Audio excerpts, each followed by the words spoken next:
we're getting the game. It's 10 years later. Will Scott Pilgrim save the world from COVID-19? No, he won't. Shit! Damn it! We've been waiting all this time for a re-release. Came on PSP. Hey, you probably don't even know what PSP is. PSP yourself.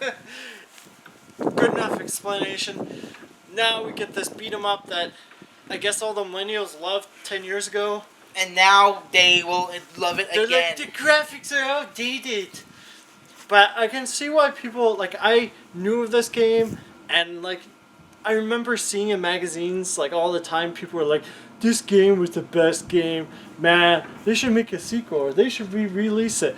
And then out of the blue, out of nowhere, on Epic Game Store, like... They just re-released it like the a month or two absolute ago. madmen. The madmen that they are. I remembered how much of a big deal this was, where it was like... It's like a game that no one had any expectations, kind of like GoldenEye. And then it came out, it's like, oh, it's a beat-up where you can go in the stores, buy food, and it sounds like real life. And then go beat up, like, random people that look like Sakurai. And Daddy Sakurai. Yeah. But this reminds me of, like a younger teenager version of the Punisher. Like, you can get weapons, but you don't really get guns like the Punisher game.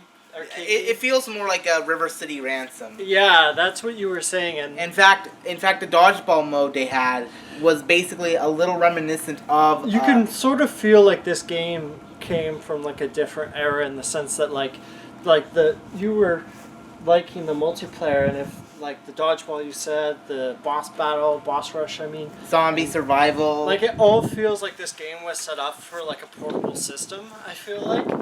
But I don't know if that's like... No, I feel like this game was made for more of a, one of those big-ass party games. Yeah.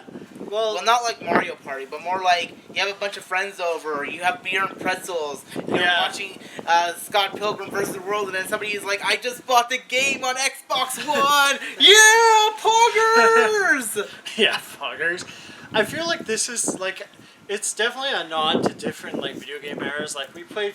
I assume that was a bonus stage where it has, like, odes to, like, Super Mario Brothers and the question mark blocks. And, yeah. Like, this is, like, a gamer's, like, loving, like... Love letter. Yeah, or love letter. Love nest, whatever you want to call it.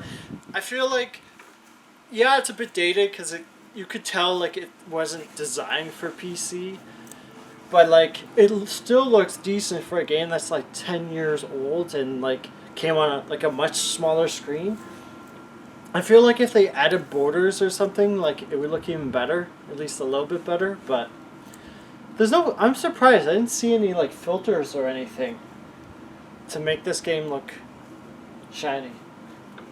I mean, you don't really need filters because it's like, it's pixel art. It's not like GoldenEye. But still, like...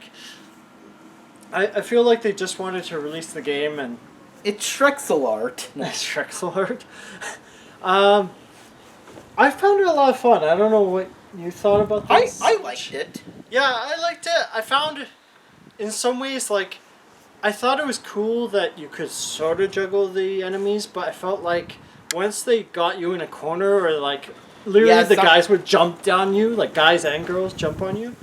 And I felt like it was kind of cheap in that sense. Like, some beat-em-ups, they're cheap, but this, I felt like, at times it was, like, a bit unfair. Yeah, and sometimes you just have no idea how to break someone's block. Yeah, like, there's a block system, but I found I never used it, and then when I tried to use it, I would just get hit, so it's like, whatever, there's no point in using the block system. But I loved how you can, like, level up your character and, like, get the different moves, and so... There's a lot of, like, replay value. I think it saves your there's, like, 6 characters, and each of them has their own little level-up system. Yeah. I think that's the coolest thing. I don't think I could replay through the game. I think this would be, like, a one and done. Yeah, would you prefer this over Streets of Rage 4, or does that still hold a place in your heart for beat-em-ups? I find this one's fun, but I feel like it doesn't have, like... The music's okay. It's got some interesting chiptune music to it, which I used to, like, listen to more chiptune.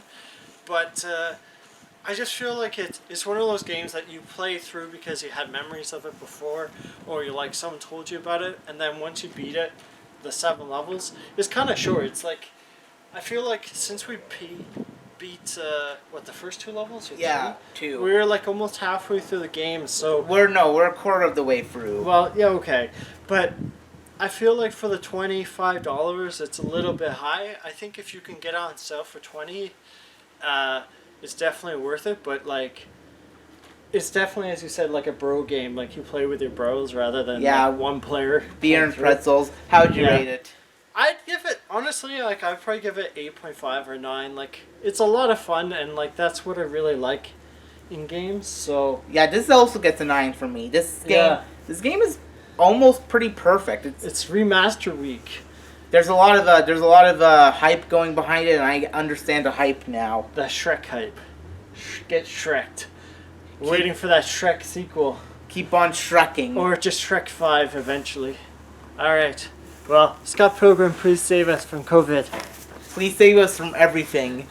Save us you from are versus the world. Pop diabetes.